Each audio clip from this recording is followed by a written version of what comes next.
what's your perspective on this concept of human consciousness? Because sometimes if we make our goal the achievement of the tube or the conduit rather than the stuff, we completely miss the purpose. Totally. Like this whole thing about raising consciousness, or the idea that some people are more conscious than others, is a misunderstanding.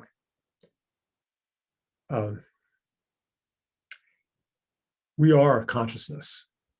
So you cannot be more or less conscious. What can happen is that you can become conscious of things that you were not conscious of before. That's like what you were saying. It's like the observer, the tube that can visit any part of the field of knowledge.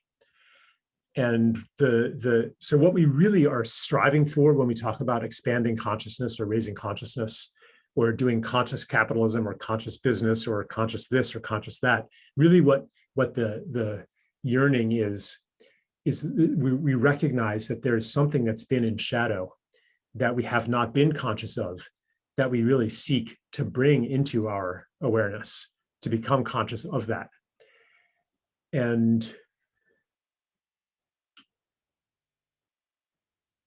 yeah, when something enters into consciousness that hadn't been there before, then it changes everything.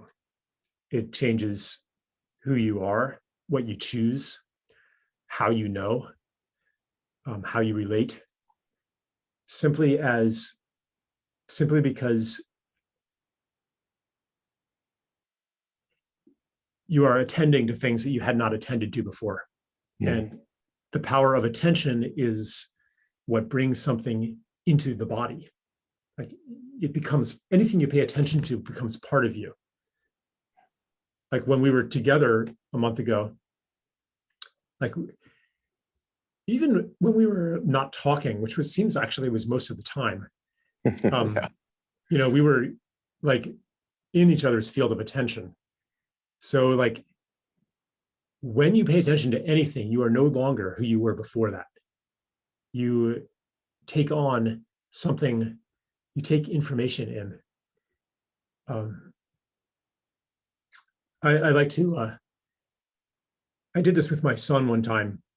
We were hiking and there was a frog on the path. And I was like, hey, come on. And we just like squatted down and for 10 minutes, just gazed at the frog. The frog gazed right back at us. And finally, after it was a good 10 minutes, the frog hopped away. And I said, I think this was Matthew. I said, close your eyes. What do you see? And there's the frog. Without any effort at visualization, it's like imprinted onto you because we gave it so much attention. That happens when we are with somebody and we give them attention. They imprint like that. That's a kind of information, you know, it comes in and forms something in you.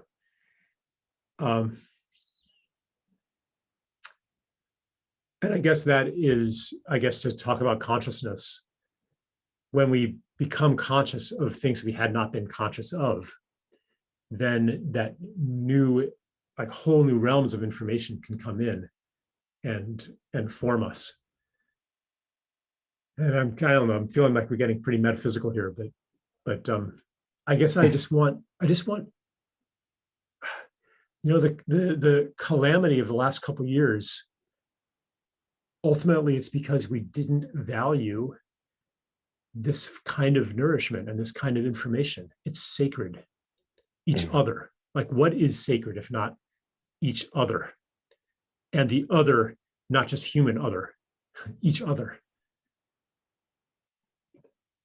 So I'm picturing you and your son walking down the path, and as you're telling the story, it's extremely easy for me to experience not only the sense of camaraderie that you always get when you're on a path with somebody and you're walking on to a destination that's understood but not focused on. And I like that experience where you're on a path and you know the path is going to end up at the destination, at the top of the mountain or back at the bottom of the mountain. And so you get to tune out on the goal because you have a trust that the path was designed to get you there. And in that trusting that the path is laid, I think we could start to understand our lives that way in a lot of ways. And that instead of stressing about, oh my God, what's my purpose? Why are we here?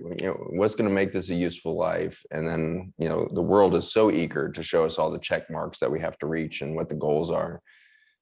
But the beauty of a hike is obviously in the meandering of the path that will eventually get you to the destination that you trust is going to be exactly where it is, because it. The path wouldn't have been laid if it didn't get to the destination. And life is just like that. And I see that in hospice all the time, where it's just, this person got to exactly where they were supposed to be. They expressed an ancestral history. They expressed an epigenetic experience of being shaped by their environment and their relationships. And at the end of the path, they get to get these glimpses, these snapshots back in time of the beauty that they experienced and the heartbreaks they experienced. And they get these snapshots of the journey. But the sad thing is, I think too often I find myself not doing the hike very well, in that a good hike is where you're really enjoying the meandering path, not worried about the destination, but experiencing every twist and turn. You come up over the rise and you see the new vista. You take that hard turn around the oak tree and you find the little bubbling creek to your left, and there's a frog in there, as you guys have seen. And so I can get lost for my focus in life of like, oh my God, I hope the destination is right, not realizing my soul had laid the path by the time I showed up, I think, and it wouldn't have been laid. My life is too precious. It's too miraculous that 70 trillion cells are being animated by some sort of light energy for a duration of time that requires that body to be reinvented every millionth of a second at the atomic level, and completely replaced at every cell in the body every 7 years in its journey. It's all such a miracle. And yet we fail in that. And I turn the corner and I'm worried about my destination. Then I see a frog and I have that tendency to pull out the cell phone and take a picture of the frog instead of putting my attention on it. And so what are some of those lesions that what do you think the root cause of our failure to realize that the purpose is to be on the path, not to reach the end of the path, and our purpose is to be aware of? I love the way you're speaking of the beauty, and perhaps the whole purpose is to have this universe within our awareness. Yeah, well, there's a lot in that, Zach. This image of like taking a picture of the frog. I see that happening so much. Like any event, any like birthday party, any celebration, any wedding, any get together, it's like the cameras come up, and it's like this anxiety to record everything, to possess everything, to control everything. It literally gets in the way. Like you have a camera now between you and the actual experience. So it's like we're colonizing even the in-person experiences with the digital mediation, and not engaging, like not being fully present in life. And as for like, there's a image, I think it's in Sufism especially, of the garden of forking paths as a metaphor for life. So it's not, and it gets like really mysterious. So like the garden of forking paths is laid out for you, but there are still choice points on that path, which doesn't mean that you're always at a choice point. And it doesn't mean that you can forge your own path necessarily. But there are moments where that have been laid out beforehand, where we get to choose who we're going to be. this actually, interestingly, I was on a podcast a few days ago, and he had actually just interviewed you. And he was like, yeah, Zach was talking about, scarcity thinking and abundance thinking. And what do you think about that, Charles? And I said, yeah, there's an awful lot of artificial scarcity that we have created.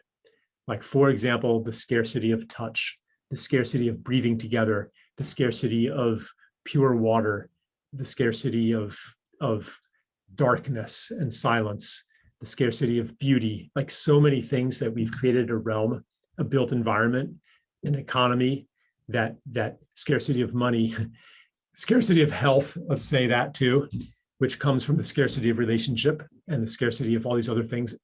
But there is actually also an innate scarcity in the realm that we live in, which is that when you choose one thing, you're choosing not something else. When you go down one path, you're not going down another path. For example, like I chose to have a baby with Stella and to be there for that baby and raise that baby. And like, that was my 40s, like I cannot also have a 40s in which I chose to, live in a monastery for 10 years. Like, and this actually is the defining gift of incarnation. The defining gift of incarnation comes through this kind of scarcity, that you can choose any path you want, but you can't choose every path.